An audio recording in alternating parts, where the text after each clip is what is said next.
Bom dia, irmãos. A paz do Senhor, paz e graça a todos. Já foi dito aí que os nossos pastores não estão hoje aqui, e eu fiquei incumbido de trazer uma palavra para vocês. Eu queria que nós abríssemos a Bíblia no Evangelho de João, capítulo 1, versículo 14. A gente vai ler até o 18. João 1, 14 a 18.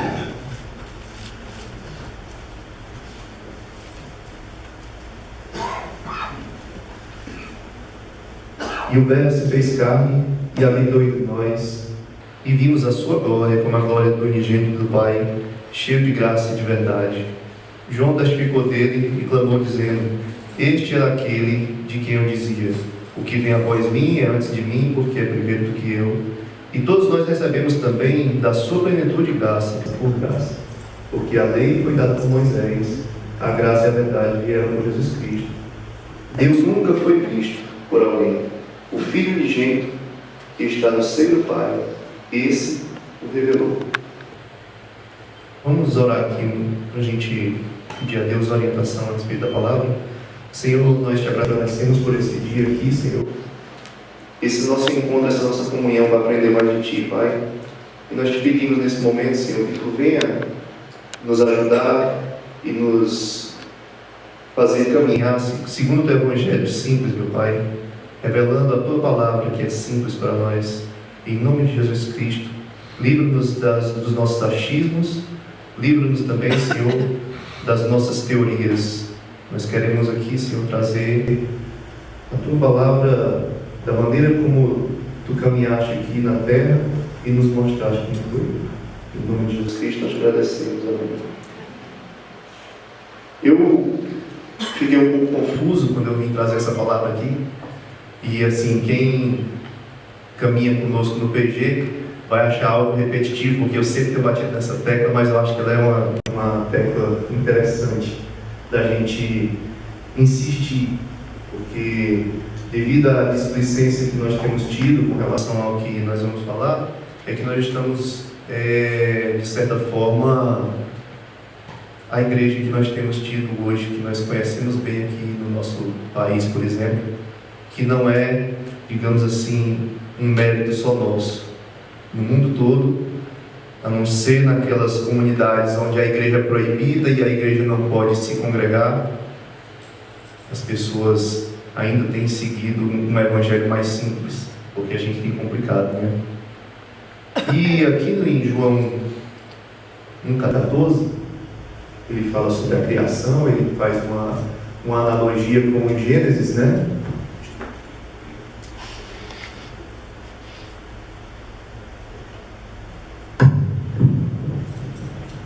Depois vai saber quem foi que montou esse som, viu? Eu acho que sim. Agora tem um clique. Então, ele faz uma analogia com Gênesis, com o princípio, né?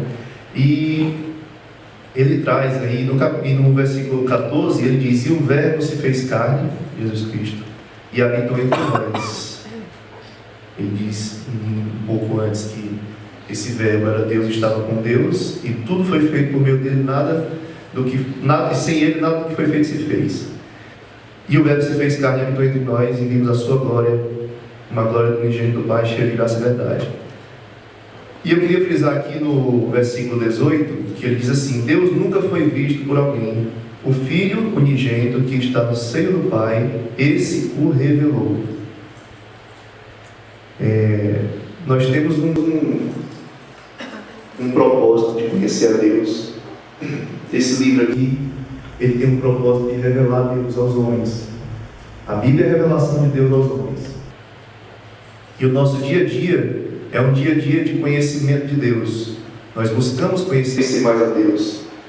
Nós buscamos conhecer mais da palavra dele, não porque a palavra é suficiente em si mesma, mas porque ela revela o Pai, né? Quando a palavra se torna suficiente em si mesma, ela traz o que a gente tem visto, loucuras e mais loucuras através da palavra. porque a palavra não cria vida, a palavra fica só na leitura. E aí eu queria insistir nessa centralidade e supremacia de Jesus Cristo diante de toda leitura, procura para poder conhecer a Deus. Toda a nossa leitura bíblica, nosso estudo, nosso devocional, o nosso estudo mais analítico, seja o que for, que ele tenha sempre essa ideia de Cristo como centro, né? Porque eu sempre tenho dito isso, assim, nós tivemos muitos homens na Bíblia que nos revelaram um pouco de Deus. Deus falou com eles e eles nos reproduziam o que Deus tinha dito, e isso faz com que nós conhecemos um pouco de Deus. Né? Então, teve seu encontro com Deus, alguns encontros com Deus, e levou a mensagem ao povo, e o povo ficou conhecendo mais de Deus através da revelação que foi dada a Moisés. Da mesma forma, a história mais antiga de Abraão também. Abraão esteve com Deus, recebeu revelação de Deus, está escrito nesse nosso livro, e nós conhecemos mais de Deus através de Abraão. Da mesma forma, Samuel esteve com Deus, recebeu orientações de Deus, nós conhecemos mais de Deus através de Samuel.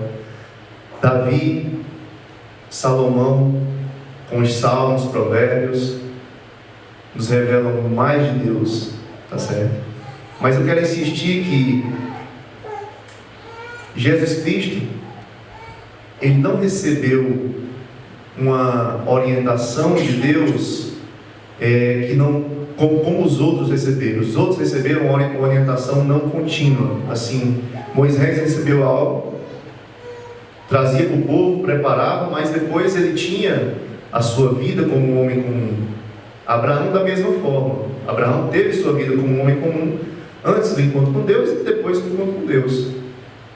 Davi teve a sua vida comum antes do encontro com Deus e depois do encontro com Deus. É tanto que ele pecou, cometeu adultério, toda aquela questão. Salomão, da mesma forma, trouxe algo de Deus para nós, a revelação de Deus, mas tinha sua vida comum, tá certo? Mas aí vem Jesus Cristo, diferentemente de todos eles, né?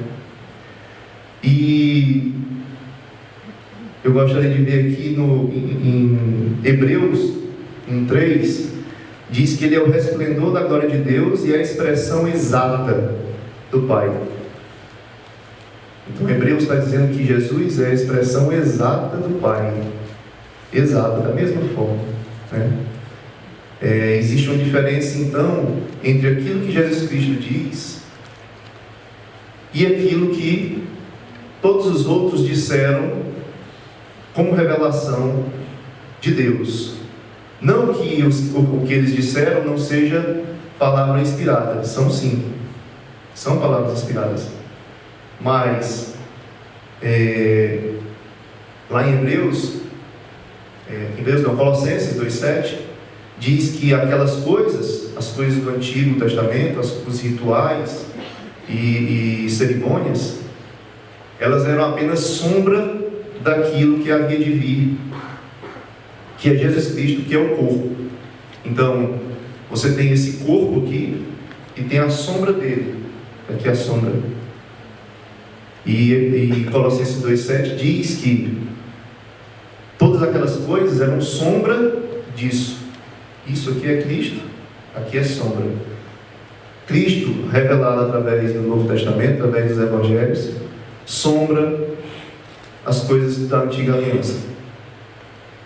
Então, se Cristo é o corpo, eu tenho que verificar com muita atenção o corpo. Posso verificar a sombra com muita atenção? Posso. Mas é prudente que eu a verifique conforme o corpo. Tá certo? Então, assim, se eu tenho esse tripé aqui e eu colocar uma luz aqui, a sombra dele fica distorcida para lá, puxada. Se eu colocar bem aqui, a sombra fica lá. Então, se eu começar a interpretar a sombra sem discernir primeiro o corpo, eu posso estar trazendo engano, ilusão que essa luz trouxe de que essa sombra é uma coisa de 3 metros, quando ela na verdade tem 1,5 metro. Então é necessário que a gente busque conhecer primeiro a Cristo e busque fazer com que o conhecimento da palavra passe pelo filtro de Jesus, porque Jesus Cristo é a expressão exata do Pai. E como eu estava falando, todos esses homens tiveram seus momentos de encontro com Deus e tiveram uma palavra dada, recebida e transmitida, mas tiveram também suas vidas, né? E eu queria aqui caminhar só como exemplo, em João, se vocês quiserem anotar, mas não precisa abrir, que eu vou falar algumas passagens aqui seguidas, para a gente ter ideia do que é essa continuidade, essa essência de Jesus Cristo, que não deixava espaço para uma vida sem ser que seja Deus, demonstração de Deus, enquanto que a revelação de outros, a vida de outros passava de um lado para o outro. Um momento eu recebia uma revelação, repassava, mas eu tinha a minha vida normal, tá certo? Então, João 8:28, Jesus diz assim: não falo nada de mim mesmo, falo como o Pai me ensinou. E 8:29 diz: o Pai não me tem deixado só, porque eu faço sempre o que lhe agrada. João 12:49 diz: ele me deu mandamento sobre o que hei de dizer e sobre o que hei de falar. E no 12:50 diz: o que eu falo, falo como meu Pai me tem dito. João 14:50 diz: as palavras que eu vos digo, não as digo de mim mesmo, mas o Pai que está em mim é quem faz as obras. João 15:15 diz: tudo quanto ouvi do meu Pai vos tenho feito conhecer. E João 14:9 diz: quem vê a mim, vê ao Pai. Então, a gente vê uma grande diferença entre o discurso de Jesus e o caminhar que os homens de Deus tiveram com Deus. O discurso de Jesus é que em nenhum momento ele age por si mesmo. Ele é um homem histórico fora de Deus. Então todos os momentos da vida dele são expressões de Deus. De modo que, se a Bíblia é a revelação de Deus aos homens, o mais próximo que nós podemos chegar ao conhecimento de Deus é chegarmos ao conhecimento de Jesus. E todas as outras coisas devem passar antes por esse filtro. Esse é o motivo pelo qual nós hoje temos tantas dissensões e discordâncias, porque nós temos usado muitos outros filtros que não sejam Jesus, e aí temos discordado, claro. O meu ponto de referência não é o mesmo. Eu pego, como eu sempre cito como exemplo, né? Eu pego o salmo que diz que eu devo colocar o meu inimigo debaixo dos meus pés, e aí vou para Jesus e ele diz que eu devo amar meu inimigo, e aí eu fico com os dois, usando na hora que bem me agrada. Eu digo assim, quando o cara é grande, aí eu digo assim, não, eu tenho que perdoar meu inimigo. Mas quando o cara é pequeno, eu digo, não, eu tenho que pisar debaixo dele, botar debaixo dos meus pés, né? Então assim, dependendo da situação, eu fico agindo numa inconstância contrária de atitude, quando na verdade eu deveria perceber que todas essas palavras, seja dos Salmos, seja do Pentateuco, seja de Gênesis, de qualquer coisa, ele deveria passar no filtro de Jesus Cristo para poder entender, já que todas essas coisas são sombra do qual Jesus Cristo é o corpo. Se eu quiser interpretar a sombra sem verificar o corpo, eu vou acabar interpretando a sombra e vou acabar sendo enganado em certos momentos, porque a sombra é distorcida do corpo por causa de um foco de luz que é diferente. Eu não estou dizendo e nem estou botando em xeque a questão da inspiração das Escrituras, não. Eu estou afirmando a questão da inspiração das Escrituras. Agora, em sendo elas inspiradas e em sendo como diz Hebreus, aquelas coisas, a sombra do que é o corpo, do que é Cristo, eu tenho que ter um critério. Eu tenho que ter um critério e vão ter momentos em que esse critério vai dizer assim: eu não consigo conciliar isso com Cristo. Aí eu digo assim: pois deixe em stand-by, fique com Cristo e um dia você vai conseguir conciliar. Deixe em stand-by, um dia concilia. Como é que eu pego? Vou colocar os meus inimigos debaixo dos meus pés, destruir meus inimigos, e pego Jesus que é amar meus inimigos. Aí como é que eu concilio isso? Vou ficar com os dois? Não, eu fico com amar meus inimigos. No dia que eu estiver lendo, estudando a palavra, meditando, e aí de repente, daquele estado eu consigo conciliar os dois. E eu dou esse exemplo porque isso aconteceu comigo justamente nesse salmo. Eu estava vendo essa questão do derrotar os inimigos, e Jesus Cristo falando do amar meus inimigos. E aí, para isso se alinhar com Jesus Cristo, eu percebi que ali eu tinha que derrotar e botar debaixo dos meus pés era a inimizade. Então a inimizade ela não pode subsistir. Quando o salmista fala sobre isso, ele está falando de perseguições e tal, mas quando Jesus Cristo fala que nós devemos amar nossos inimigos, e esse salmo diz sobre a derrota dos nossos inimigos, eu vejo como a derrota das inimizades. Nós não podemos deixar subsistir a inimizade. Toda inimizade deve ser derrotada, deve ser colocada debaixo dos nossos pés, porque Jesus disse que nós amássemos os nossos inimigos. Da mesma forma, nós vamos encontrar alguns choques dentro da palavra, e é justamente nesses choques que nós devemos nos preocupar em trazer e fazer sobressair Jesus Cristo. Porque a gente fala sempre da supremacia de Cristo, a gente fala sempre, a gente louvou aqui todas as músicas falando de Cristo, do sangue de Cristo, que Cristo nos libertou. Aquela canção bonita do Hermes, quando eu recebi que ele mandou por WhatsApp, ele mandou cantando. Achei lindo. Aí fala da cruz, fala do sangue que tocou o chão, né? E a nossa imediata remissão. Tudo a gente fala em torno de Cristo, tudo. Mas aí acontece que às vezes quando a gente vai ler a palavra, a gente não faz da mesma forma. A gente não age como se Cristo fosse o nosso tudo, né? A gente coloca prioridades na frente, a gente coloca teologias na frente, né?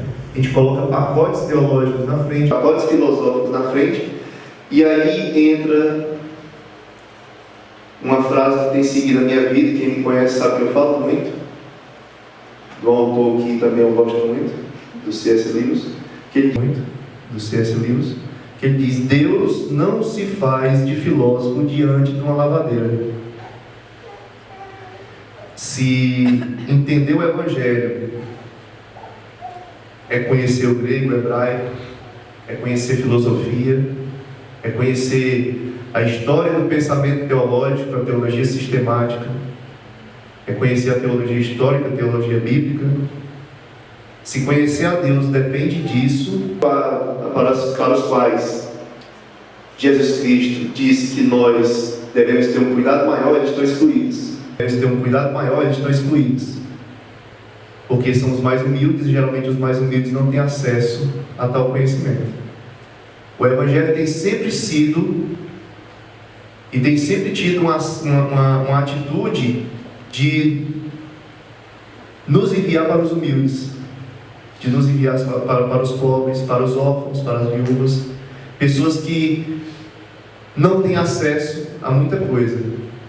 E aí a gente pega o Evangelho e enche ele de coisas tal que esse já é uma exclusão a essas pessoas. A gente faz uma exclusão só pela adição que a gente faz no Evangelho dessas coisas. Eu não estou dizendo que são coisas ruins, não. Eu estou dizendo que tem que ter as prioridades. Nós temos que ter algo que sobressaia, que tudo passa desse filtro.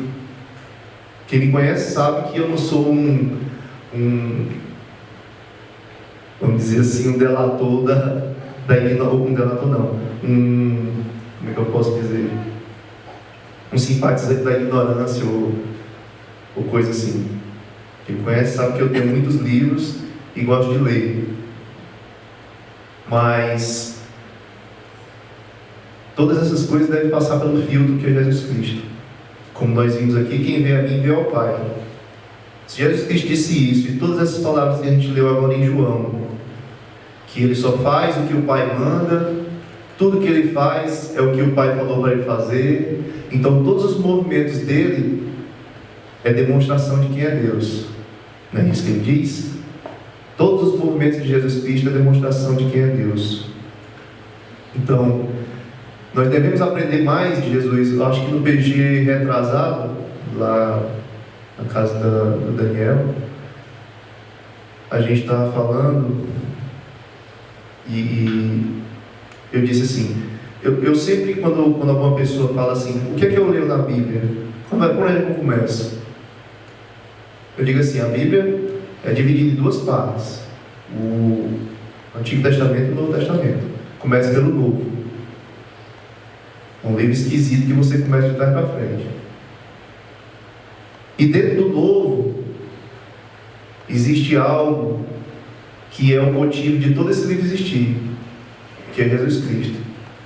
E esse Jesus Cristo está revelado nos Evangelhos. Então assim, tem o Antigo e o Novo, dentro do Novo tem os Evangelhos. Começa pelos Evangelhos. Porque todo o resto tem que se conformar à pessoa de Cristo. Todo o restante da Bíblia tem que se adequar a quem é Jesus. E aí, nos Evangelhos é que nós vamos ver como é que ele agiu, como é que ele falou, o que é que ele fez, como é que ele acolheu, como é que ele denunciou, quem ele chamou de hipócrita, quem ele afrontou, quem tirou a paciência dele. E aí nós vamos conhecendo a Jesus e vamos conhecendo consequentemente a Deus. Jesus não é Deus? Não é isso que ele diz? Quem vê a mim vê o Pai?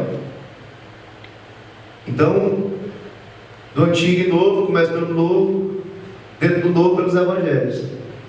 E aí leia os Evangelhos 1, 2, 3, 4, 5 vezes, no mínimo.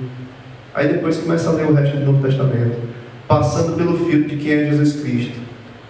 Porque, como diz Pedro, Paulo tem coisas difíceis de entender, falou coisas difíceis de entender, falou mesmo. Paulo falou coisas difíceis de entender. Mas, daquilo que a Bíblia fala pouco, quem fala muito é louco, né? Então, as coisas inteligíveis de Paulo, elas têm que passar no filtro de Jesus Cristo e passam, e Paulo gostaria muito que nós disséssemos isso hoje aqui, que as coisas que ele escreveu têm que passar pelo filtro de Jesus Cristo. Foi a mesma coisa que ele falou para os bereanos quando ele estava pregando e os caras estavam averiguando nas escrituras. Ele disse muito bem, vocês não serão enganados.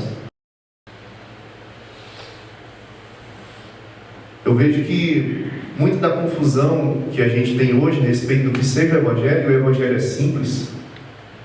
Ele é para todas as pessoas mais simples, as camadas mais simples da sociedade, né? Ela é para o pedreiro, para a lavadeira, para a cozinheira, para todos eles é o Evangelho. E não só para a classe mais abastada intelectualmente, né? Mas o que a gente tem visto é que o nosso Evangelho ele tem fugido um pouco dessa simplicidade e se tornado um Evangelho complexo. Tá certo? E novamente quero dizer, não estou aqui fazendo difusão da ignorância. Só estou dizendo que as coisas, o Evangelho é simples e a gente pode aprender grego, hebraico como adorno. É um brinco, é um batom, é um adorno, né? Mas que a gente não pegue essas coisas e coloque elas na frente como condição para nós podermos ter acesso ao que é Jesus Cristo. Porque tem gente, meu Deus do céu, que às vezes ouve uma pregação, seja no YouTube, no vídeo, qualquer coisa, e o cara fala tantas palavras que às vezes nem tem no dicionário, e conversa tanto do grego, do hebraico, que o irmãozinho olha assim, meu Deus do céu, eu nunca vou ler a Bíblia, eu vou ficar sempre assistindo as pregações desse irmão porque ele sabe que eu.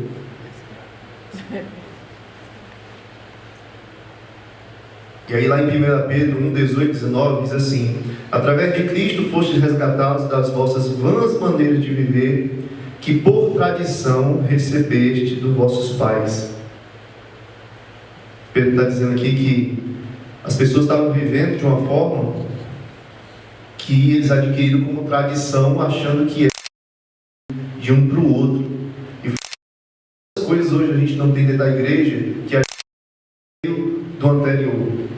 Inclusive isso que eu estou falando, não creio que vocês engulam sem passar no crivo da palavra também, tá certo? Então acontecia e acontece ainda hoje de nós termos doutrinas e conhecimentos a respeito de Deus que a gente adquiriu do nosso pastor, a gente adquiriu dos nossos pais, a gente adquiriu dos líderes das nossas igrejas e tal, e a gente nunca verificou isso. Não com desconfiança, mas pelo nosso aprendizado normal da palavra, que nós devemos ler a palavra todos os dias, nós devemos meditar na palavra, nós devemos estudar a palavra, tá certo? Porque a revelação de Deus, ela é individual para cada pessoa. Na leitura simples ali da palavra, você acaba tendo entendimento, porque o entendimento, ele está vinculado também à prática. É na prática que há o discernimento. Você já viu um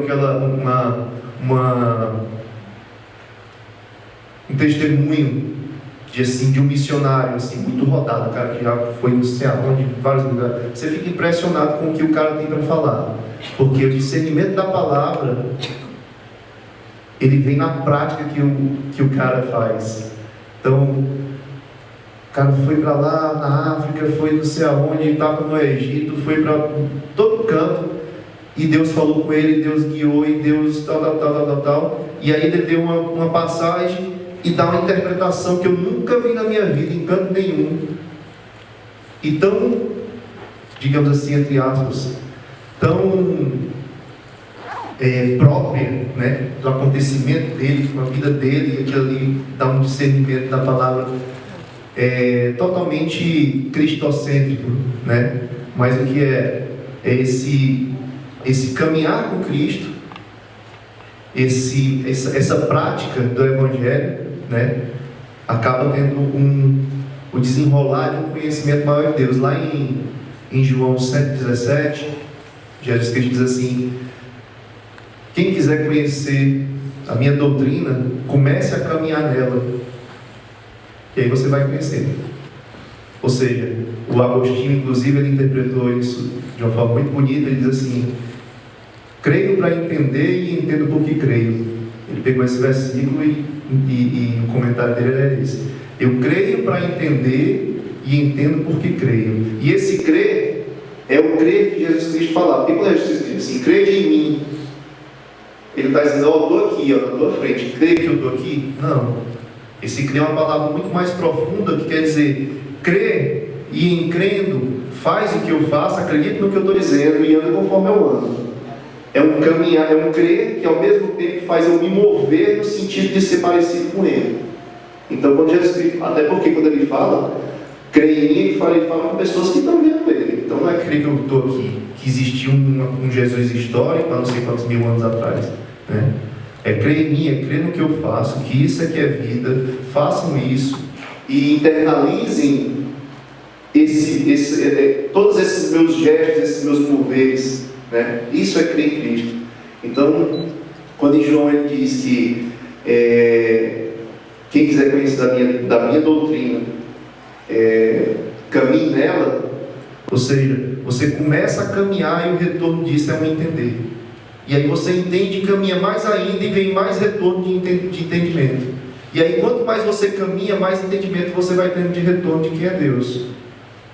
Esse é o discernimento que só vem na prática, né? Então toda essa questão de que Jesus Cristo é o centro, ela está relacionada a como nós podemos conhecer a Deus. Nós podemos conhecer na palavra, nós podemos conhecer através de Gênesis, de Êxodo, de Levítico. Eu estava lendo umas coisas em Levítico e interessante, nunca tinha visto isso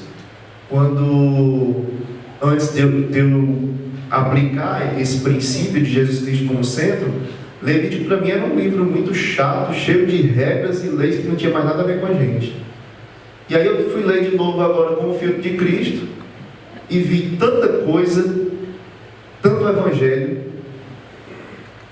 Cara, dizer que você vai plantar e daqui a 7 anos vai dar um descanso à terra, e tudo que nascer nessa terra todo mundo pode comer. E esse ano chamado de ano sabático, e em 7 sabáticos vai haver o jubileu, ou seja, todos aqueles que estão devendo vão ser perdoados as dívidas e vai ser entregue de novo as terras, para que a dívida não passe de uma geração para outra. E que toda vez que você plantar no seu terreno, um canto direito você não vai colher, e nem vai colher as espigas que caírem, nem os cachos de uva, porque isso aí é para as pessoas que não têm condição nem têm terra para comer. E o canto do terreno, o cara pode entrar e comer o quanto ele quiser, ele só não pode levar.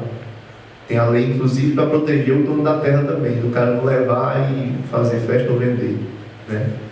Então, até em Levítico, que parece um monte de regra sem sentido, você começa a passar no filtro de Cristo, sem sentido para nós, né? Começa a passar no filtro de Cristo e começa a ver evangelho ali, um cuidado para com os mais necessitados. O templo arrecadava recebia os dízimos e ofertas, mas como meio de redistribuição de riqueza, e não como crescimento. Lá em Malaquias 3,10, que o pessoal gosta muito a respeito do dízimo, quando ele fala sobre essa questão de trazer o dízimo à casa do Senhor, e que ele estava enganando e tal, não é que Deus precisa do nosso dinheiro, não. É porque eles estavam desobedecendo uma lei que Deus tinha colocado para que houvesse igualdade entre os homens. Como é que ia haver redistribuição de riqueza se os caras não estavam fraudando o dízimo? Deus estava chateado, era com essa questão, que os pobres estavam cada vez mais pobres, necessitados cada vez mais necessitados, e os ricos cada vez mais ricos, porque estavam fraudando uma lei que tinha sido dada para que houvesse uma igualdade entre as pessoas, pelo menos tentasse haver uma igualdade entre as pessoas, né? E lá em Hebreus diz também que essas regras, ele falando de todas essas regras, e os sacerdotes ministram em figura e sombra das coisas celestes. A mesma coisa que a gente leu em Colossenses, né? Quando diz que essas coisas eram sombra e que Cristo era o corpo. Lá em Hebreus ele também diz que os sacerdotes ministram em figura e sombra das coisas celestiais. E ele diz também em Hebreus que a lei é a sombra dos bens vindouros, não a imagem real das coisas. Então tudo isso eram decretos de Deus e mandamentos de Deus para que as coisas, mesmo desde o início, desde Moisés, né, cuidassem dessa área, né? Cuidassem da área onde existe o necessitado, onde existe o doente, onde existe o órfão, onde existe a viúva, né? Toda palavra, então, quando passa no crivo de Cristo, quando passa no filtro de Cristo, ela se transforma naquilo que é o Evangelho que nós conhecemos lá nos Evangelhos. Não só nos Evangelhos, mas em todas as Escrituras do Novo Testamento que estão mais latentes para nós. Você vê Paulo arrecadando para distribuir, você vê todas essas coisas, mas quando a gente passa as Escrituras do Filho de Cristo, você vai ver que é toda a Escritura que tem essa característica, né? E como eu disse, aquilo que a gente percebe como contraditório, o nosso critério, se a gente crê nas Escrituras, se a gente crê em Jesus Cristo, e se a gente crê no que Ele disse, o critério é: eu fico com Cristo, isso aqui fica em stand-by, até um dia, quem sabe, eu consegui discernir como é que isso aqui se encaixa no Evangelho de Jesus. Porque se eu ficar com os dois, aí a gente fica com a loucura que a gente tem hoje, né?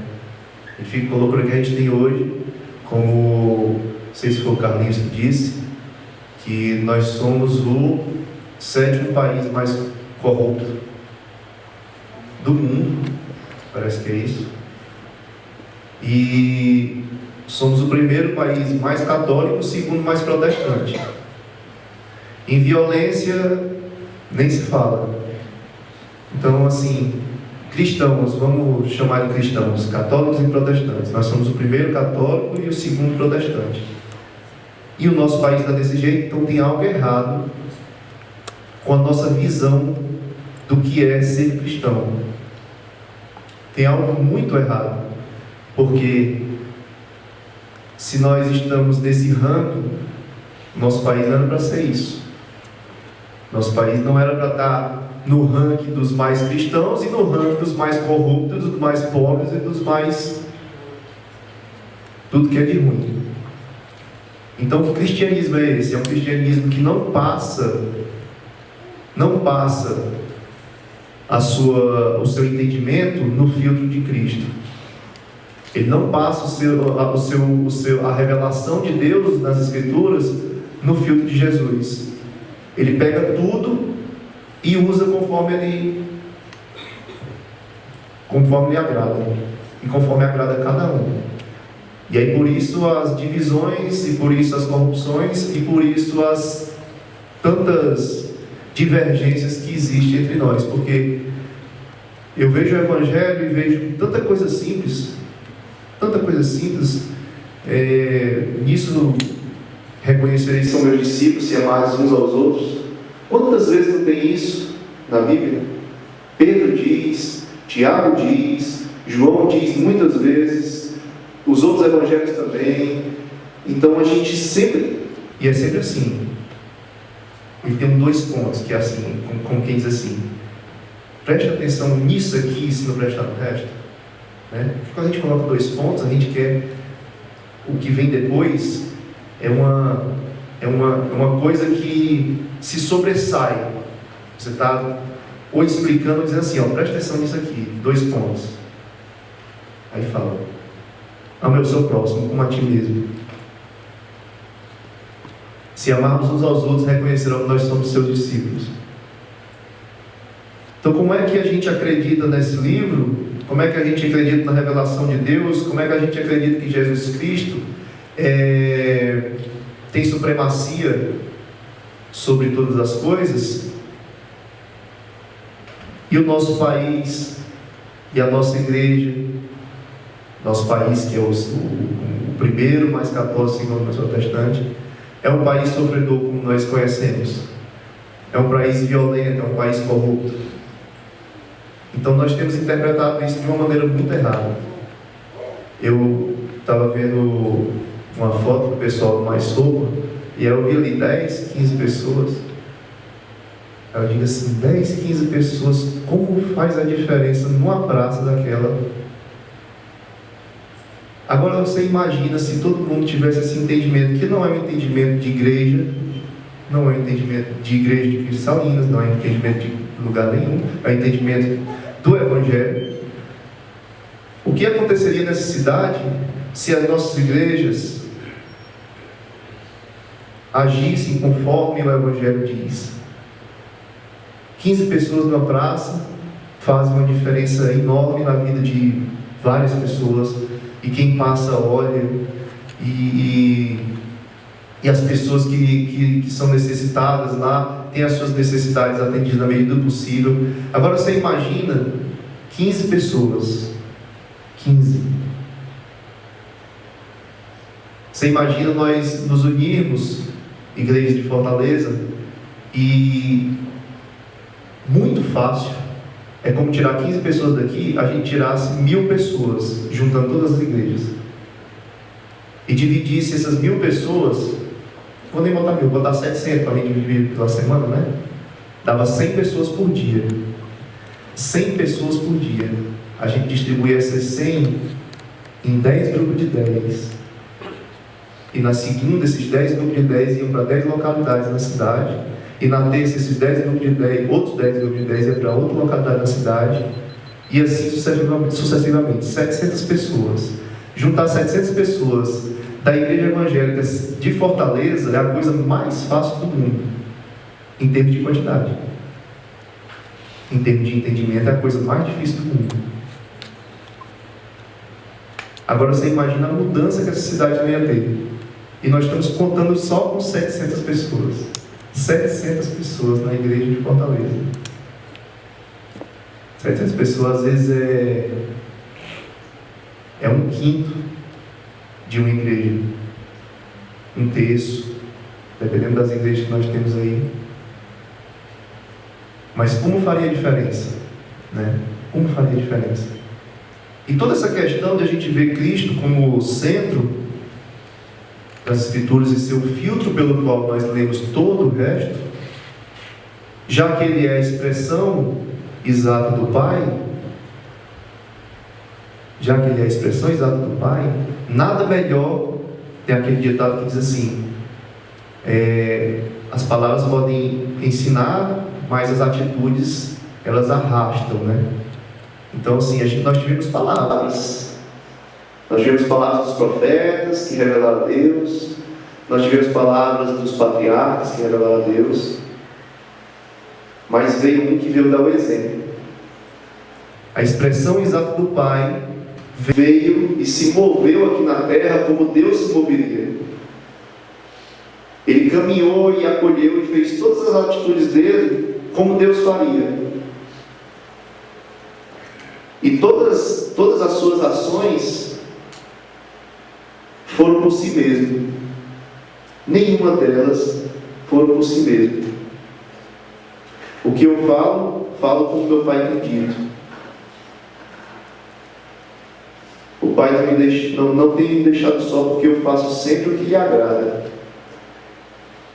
Então Jesus Cristo é esse pelo qual nós devemos verificar e aprender e usá-lo como balizador de toda a palavra e de todo entendimento do que seja revelação de Deus, porque Ele não veio só com palavras, Ele veio com atitudes, Ele veio com mover-se, Ele veio com caminhar por sobre a terra e nos mostrou quem é Deus.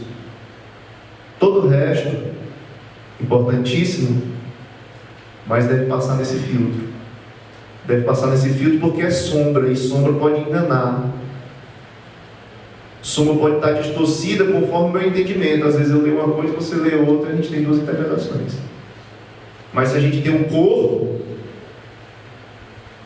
do corpo a gente não pode fugir. O corpo a gente consegue discernir, ele é físico, ele tem dimensão e a gente está vendo muito bem.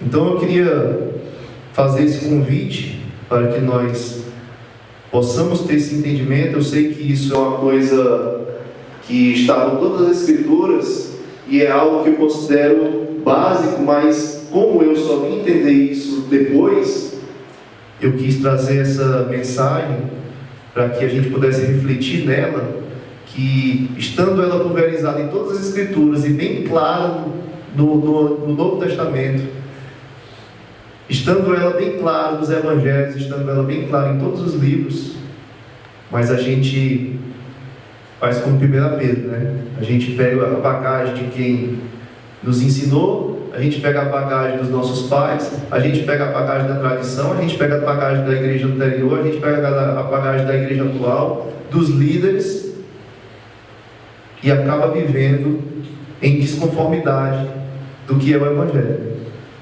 E acaba criando escolas, acaba criando pensamentos, acaba criando dissensões. E aí Jesus Cristo disse com relação ao demônio, né? Um reino dividido pode subsistir? Vale para nós. Um reino dividido pode subsistir? Esse só subsiste porque o nosso comandante é Cristo, né? Esse só subsiste porque o nosso comandante é Cristo. Essa é a diferença, porque se dependesse da nossa união,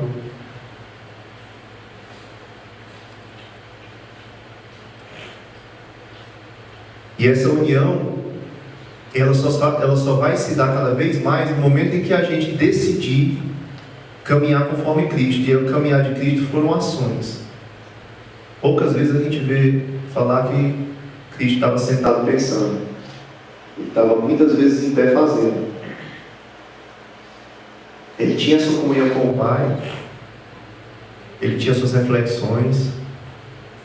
Mas parece-me que o que os escritores, inspirados pelo Espírito, quiseram passar para nós é que ele andava muito, fazia muito e mostrava muito, não através de palavras, mas através de atitudes. Tá certo? E aí, o nosso chamado, aqui conforme o que nós temos dito, ele é um chamado para nós seguirmos a Jesus Cristo. Toda essa questão de falar sobre Cristo como supremacia, de Cristo como filtro, de Cristo como centro, ele não tem nenhum valor se não houvesse aquele siga-me. Se não houvesse aquele siga-me, estava tudo legal. Porque de leitura bíblica e de estudo, nós temos exemplos de que não é isso que nos faz ser semelhante a Cristo. Porque de muita Bíblia e de estudo, nós temos muitas pessoas que, inclusive, por esse motivo, não agem conforme Jesus. Porque o motivo de estudar, eu não consegui estudar andando e dando soco para o pessoal, não. Eu tenho que me sentar numa mesa, no silêncio e ficar lendo. Isso também não é ruim. Mas se eu não entender que eu preciso me levantar e praticar aquilo que eu estou estudando, para que me serve? E quanto mais entendimento eu quiser buscar, e aí o erro é achar que o entendimento só vem pelo estudo, e aí a gente falou que o discernimento vem pela prática, e aí quanto mais tempo eu estudar, eu vou ver que mais tempo eu vou querer para estudar, porque o estudo ele chama uma maior profundidade. Você aprendeu isso, e aí o cara já deixou uma deixa ali de que tem mais. Isso aqui é só a introdução. Eu quero saber mais. Agora que eu entendi a introdução, eu vou mergulhar nessa área. Aí você vai se especializando, né? Vai descendo, e mais tempo, e estou sem tempo para estudar, e estou sem tempo para não sei o quê. E aí toda hora reivindicando todo o seu tempo para um conhecimento de Jesus Cristo.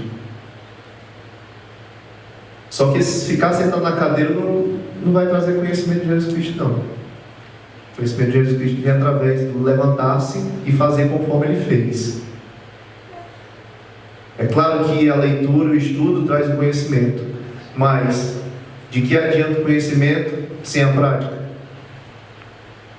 Há coisas que só vão se discernir na prática. Conhecimento é coisa muito boa e por isso muito perigosa. Uma das maiores preocupações e que nos chama a atenção na Bíblia é cuidar com o orgulho e a vaidade. Conhecimento é um deles, que é uma das coisas que mais trazem o pecado do orgulho e da vaidade. A prática, você se submete a tanta coisa. Lá no sertão, a gente pintando muro, eu não acho muito isso, não. Estou falando se submete porque é a visão que se tem quando você só tem essa visão de que conhecer Jesus é sentar com uma pilha de livros e a Bíblia só serve se for de estudo, né? E a gente está lá, às vezes, no sertão, pintando a parede. E o dono da casa vem e fala alguma coisa assim para você, e aí algo que você nunca tinha imaginado sobre a palavra de Deus vem naquela hora e você entende: meu Deus, tanto tempo lendo e esse negócio veio assim, veio na prática. Jesus nos ensinou a praticar, e o nosso chamado é esse. Lá em 2 Coríntios 2, 14, 15 diz: Cristo por meio de nós manifesta em todo lugar a fragrância do seu conhecimento, porque nós somos para com Deus o bom perfume de Cristo. Como é que nós somos o bom perfume de Cristo se nós ficarmos em casa sentados? Bom perfume para nós? Ficar cheirando?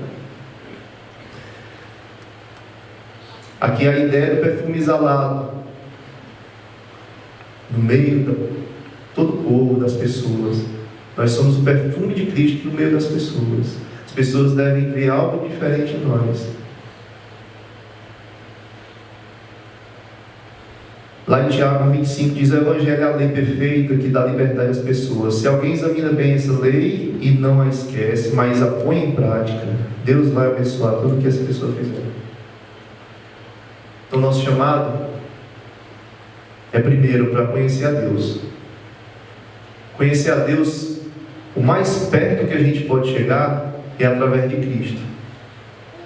E através de Cristo, sabendo que as coisas que passaram eram apenas sombra do que é Cristo, pegarmos todo esse conhecimento anterior a Cristo e passar no crivo de Cristo. E aí nós vamos cada vez mais conhecer a Deus através desse exercício. E em conhecendo e prosseguindo em conhecê-lo, como diz também, né, nós façamos o que ele fez, porque o conhecimento de Cristo significa fazer o que ele fez. Se nós dissermos assim: eu quero conhecer a Cristo, vou ler agora o Evangelho, você vai ver que em pouco tempo você vai ter que se levantar para fazer alguma coisa. Alguma coisa do que ali você está vendo que Jesus Cristo fez, que Jesus Cristo mandou, e que Jesus Cristo disse que era para ser feito, né? Então, assim, eu queria finalizar pontuando que nós tenhamos essa, digamos assim, essa centralidade de Jesus Cristo como nosso fundamento para conhecer a Deus. Conhecer a Deus através do Antigo Testamento, passando do filtro de Cristo. Conhecer a Deus através do Novo Testamento, passando no filtro de Cristo. Conhecer este mundo, o que é certo e o que é errado dele, o que está certo e o que está errado em nós, através do filtro de Cristo, e fazendo Cristo sobressair sobre todo e qualquer outro tipo de revelação, porque todo e qualquer outro tipo de revelação, ela foi feita falando de Jesus Cristo e passando por Jesus Cristo, mas com uma linguagem que às vezes para a gente não é inteligível, mas aí a gente tem que passar novamente no filtro de Jesus Cristo para a gente poder entender. Senão ela fica uma linguagem contraditória, fica uma linguagem ultrapassada, fica louca. Se não passar no filtro de Cristo, as coisas desandam, porque a gente fica com muitas opções de entendimento, muitas delas até contrárias ao Evangelho. Tá ok? Hoje é dia de ceia. Vou chamar aqui algumas pessoas, Mona Lisa e mais.